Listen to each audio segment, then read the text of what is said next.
بسم الله الرحمن الرحيم. الحمد لله رب العالمين والعاقبة للمتقين ولا عدوان إلا على الظالمين، والصلاة والسلام على رسوله الكريم، اما بعد۔ اللہ تبارک و تعالیٰ پر حمد و ثنا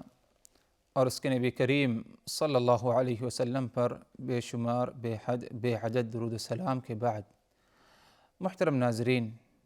شرح احادیث احکام کے اس سلسلے وار پروگرام میں ہم آپ کی خدمت میں حاضر ہیں۔ السلام علیکم ورحمۃ اللہ وبرکاتہ۔ ناظرین کرام، آج کی اس ملاقات اور آج کی اس نشست میں ہمارا موضوع اس بات پر ہے کہ مرد اگر کسی عورت سے نکاح کرنا چاہتا ہے تو اس کے لیے یہ جائز نہیں کہ ایک ہی نکاح میں عورت اور اس عورت کی پھوپھی یا عورت اور اس کی خالہ، ان دونوں کو ایک ساتھ جمع کرے، ایک ساتھ زوجیت میں رکھے۔ یعنی ایک شخص ایک عورت سے نکاح کرتا ہے اور اس کو اپنی زوجیت میں رکھتے ہوئے جا کے دوسری عورت سے نکاح کر لیتا ہے، جیسے کہ شریعت نے اجازت دی ہے کچھ شرائط کے ساتھ ایک سے زیادہ نکاح کرنے کا۔ تو اب دوسری عورت سے جو اس نے نکاح کیا ہے، یہ دوسری عورت پہلی عورت کی پھوپھی ہے یا خالہ ہے، اس سے شریعت نے کیا ہے روکا ہے۔ اس سلسلے میں رسول اللہ صلی اللہ علیہ وسلم سے مروی حدیث آپ حضرات کے سامنے پڑھی جا رہی ہے، اور اسی حدیث کی روشنی میں چند باتوں کی کیا ہے وضاحت ہوگی۔ آپ صلی اللہ علیہ وسلم کی حدیث اس طرح ہے: عن ابی ہریرہ رضی اللہ عنہ قال قال رسول اللہ صلی اللہ علیہ وسلم لا يجمع بین المرأة وعمتها ولا بین المرأة وخالتها۔ حدیث کا معنی اس طرح ہے کہ حضرت ابو ہریرہ رضی اللہ عنہما سے روایت ہے کہ کوئی شخص عورت اور اس کی پھوپھی اور نہ ہی عورت اور اس کی خالہ کو ایک ساتھ نکاح میں جمع کرے۔ یہ حدیث صحیح بخاری صحیح مسلم کی ہے، اور حدیث کے معنی سے یہ بات واضح ہے کہ آپ صلی اللہ علیہ وسلم نے اس بات سے منع فرمایا کہ کسی مرد کو اس بات کی اجازت نہیں کہ عورت اور اس کی پھوپھی یا عورت اور اس کی خالہ کو ایک ساتھ نکاح میں جمع کرے، اور ایسا کرنا حرام ہے، کبیرہ گناہ ہے، اور ایسے کرنے سے دوسرا جو نکاح ہوا عورت کی پھوپھی یا خالہ سے، وہ نکاح نہیں ہوگا شرعی نکاح، بلکہ نکاح کیا ہے فاسد ہوگا، اور فوری طور پر کیا ہے جدائی اختیار کرنا ہوگا۔ اس حدیث سے جو ایک اہم بات ثابت ہو رہی حضرات وہ یہ، اس حدیث سے جو ایک اہم بات ثابت ہو رہی ہے وہ یہ کہ اگرچہ شریعت نے مرد کو حکم دیا، رغبت دی کہ تم نکاح کرو، لیکن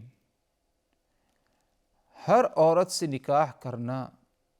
اس کی اجازت نہیں ہے شریعت میں۔ کچھ ایسی عورتیں ہیں، جیسے کہ اس حدیث میں بات گزری ہے کہ عورت ہے تو اس کے ساتھ اس کی اسی زوجیت، اس کو اپنی زوجیت میں رکھتے ہوئے اس کی پھوپھی یا خالہ سے نکاح نہ ہو۔ تو کہنے کا مقصد یہ ہے کہ کچھ ایسی عورتیں ہیں مرد کو جائز نہیں ان سے نکاح کرے۔ جب ایک شخص نکاح کرنے کا ارادہ رکھتا ہے تو پیغام بھیجتا ہے نکاح کا، ایسے ہی نکاح نہیں ہو جاتا۔ نکاح کا پیغام بات چیت گفتگو ہوتی ہے، گفتگو بات چیت کے بعد یہ ضروری نہیں کہ فوراً نکاح ہو جائے، بلکہ ہو سکتا ہے کچھ مہینوں بعد،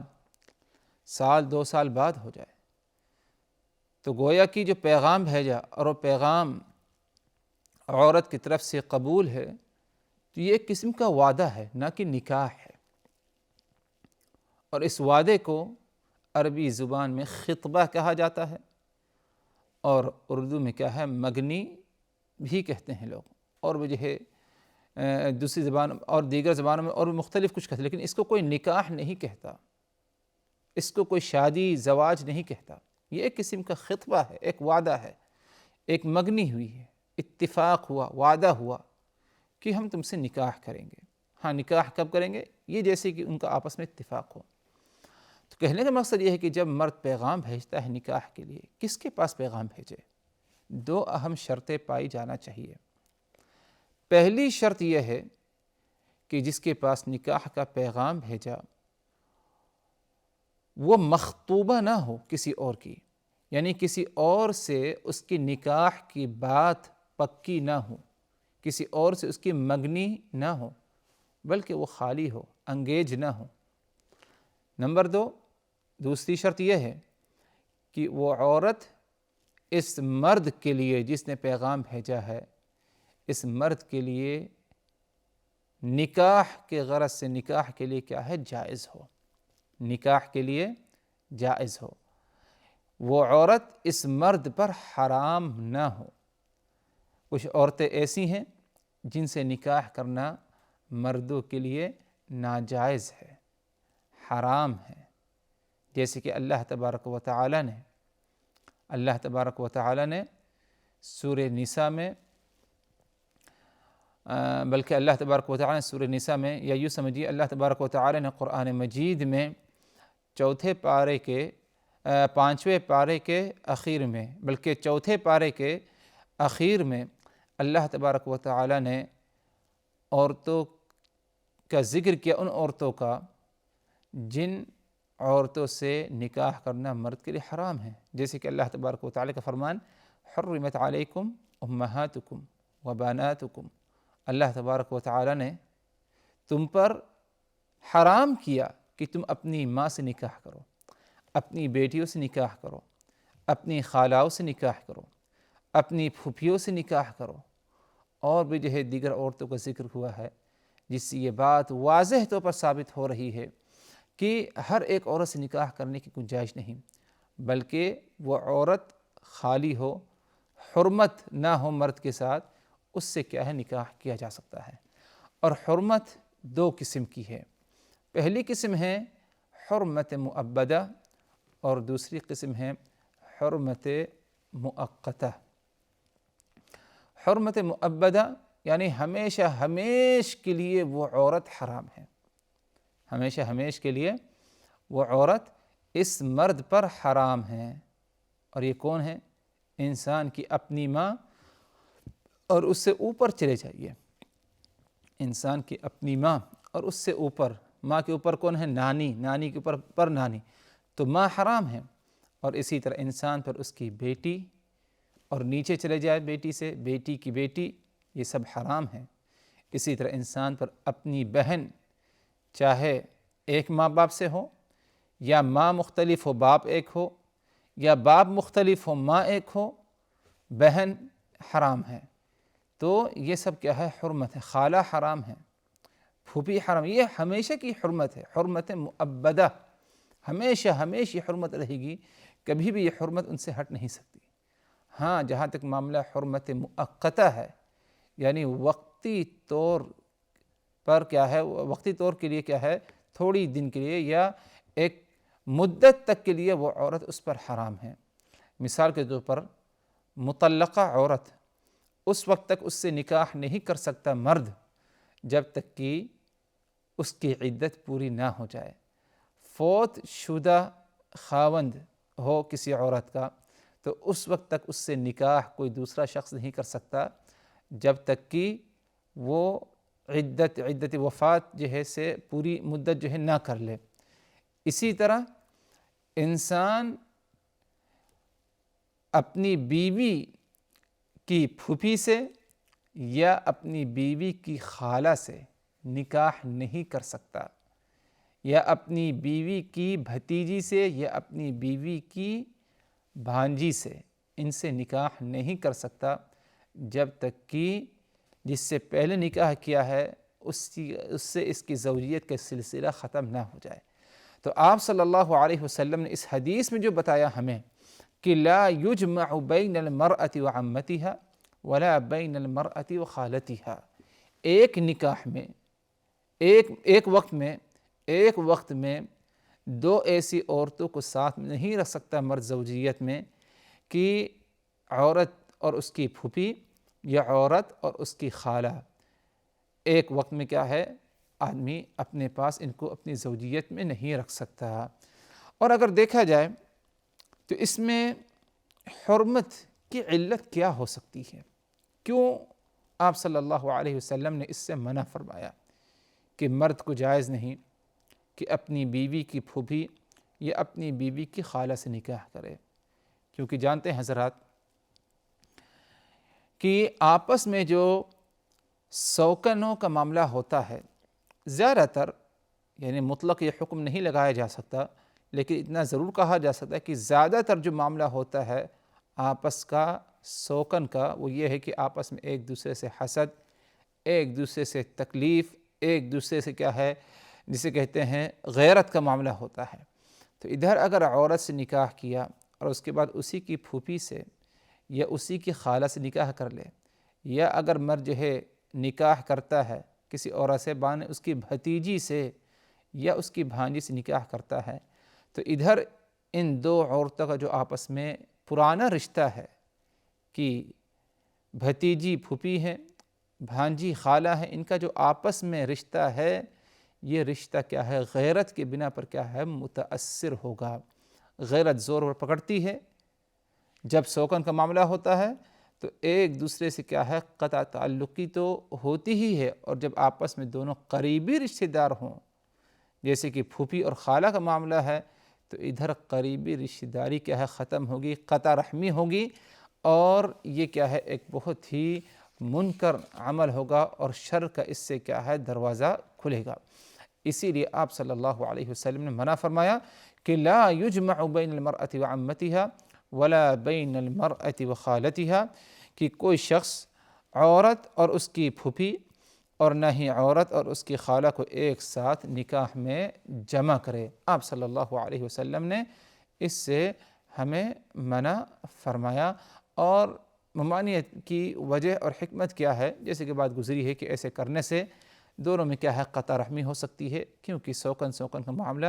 غیرت کا معاملہ ان کا آپس میں ہوتا ہے اور حسد وغیرہ کا معاملہ ہو جاتا ہے، تو اس بنا پر کیا ہے قطع رحمی ہو جائے گی، جو کہ ایک بہت ہی منکر اور شدید اور سنگین کیا ہے گناہ ہے۔ تو اس حدیث سے یہ بات واضح ہوئی حضرات کہ شریعت نے یا رسول اللہ صلی اللہ علیہ وسلم نے عورت اور اس کی پھوپھی یا عورت اور اس کی خالہ کو ایک وقت میں کیا ہے اپنی زوجیت میں رکھنے سے کیا ہے منع کیا ہے۔ اور جو بنیادی بات ثابت ہو رہی تھی وہ یہ کہ مرد کو اگرچہ نکاح کرنے کا جو حکم دیا ہے، لیکن ہر عورت سے نکاح نہیں کیا جا سکتا، بلکہ کچھ عورتیں مرد پر حرام ہیں، اور یہ عورتیں جو حرام ہیں دو قسمی کی ہیں۔ پہلی قسم حرمت مؤبدہ، ہمیشہ کے لیے حرام ہے، اور یہ مرد کی اپنی ماں، اپنی بہن اور بیٹی وغیرہ ہیں۔ اور کچھ عورتیں ایسی ہیں دوسری قسم حرمت مؤقتہ، وقتی طور پر کیا ہے کچھ دنوں کے لیے، یہ ایک وقت اور ایک میعاد تک کے لیے حرام ہیں، جیسے کہ مطلقہ ہے جب تک اپنی عدت سے پاک نہ ہو جائے، فوت شدہ مرد کی عورت ہے جب تک کہ جو ہے عدت وفات سے جو ہے خالی نہ ہو جائے، اور اسی طرح کیا ہے اس عورت کے ساتھ بھی یہ معاملہ ہے کہ جو اس کی بیوی کی خالہ ہو یا پھوپھی ہو۔ ہاں اتنا ضرور ہے کہ اگر انسان نے جس عورت سے نکاح کیا اس کو طلاق دے دے اور عدت گزر جائے، یا اس کی وہ عورت فوت ہو جائے، مر جائے، تو اب اس کے بعد اس اپنی پہلی بیوی جو زوجیت سے نکل چکی ہے، جدا ہو چکی ہے طلاق کے ذریعے یا موت کے ذریعے، اب اس کے بعد کیا ہے اس عورت کی پھوپھی سے یا خالہ سے کیا ہے نکاح کیا جا سکتا ہے، لیکن ایک وقت میں اس طرح جو ہے جمع کرنا، اپنی زوجیت میں رکھنا،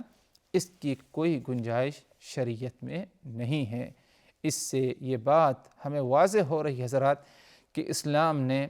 جو نکاح کا جو نظام بنایا ہے اور ہمیں بتایا ہے وہ ایک بہت ہی بہترین نظام ہے کہ نکاح کا جو اصل مقصد ہے سکون اطمینان حاصل کرنا، اس مقصد کو برقرار رکھنے کے لیے اور باقی رکھنے کے لیے شریعت نے ہر ایسے دروازے سے ہر ایسے راستے سے روکا ہے کہ جس راستے پر چلنے سے، جس دروازے سے داخل ہونے سے ان مقاصد پر کیا ہے اثر ہوتا ہے۔ تو اگر ایسا ہو گیا کہ انسان نے کسی ایسی عورت سے نکاح کیا جو اس پر حرام ہے، تو ان شریعت کے جو نکاح کے ذریعے مقاصد ہیں یہ سارے مقاصد کیا ہے متاثر ہوں گے۔ تو آپ صلی اللہ علیہ وسلم کا یہ فرمان جو ہے ہمارے ذہنوں میں رہے ہمیشہ، اس بنا پر رہے کہ کبھی ایسی کوئی حرکت نہ ہو کسی سے، یا اگر ہو جائے تو اسے سمجھایا جائے۔ اور اسی طرح یہ بھی مقصد ہونا چاہیے کہ ازدواجی زندگی کا جو نظام ہے ایک بہت ہی بہترین نظام ہے، کامل مکمل نظام ہے، جس میں کہیں پر بھی کسی بھی طرح سے کوئی کمی بیشی نہیں ہے۔ آپ صلی اللہ علیہ وسلم کا فرمان لا یجمع بین المرأة وعمتها ولا بین المرأة وخالتها، کہ ایک عورت کو اس کی پھوپھی اور نہ ہی عورت اور اس کی خالہ کو ایک ساتھ نکاح میں جمع کرے ایک شخص، اس سے آپ صلی اللہ علیہ وسلم نے منع فرمایا ہے۔ اور رہی بات وہ عورتیں جو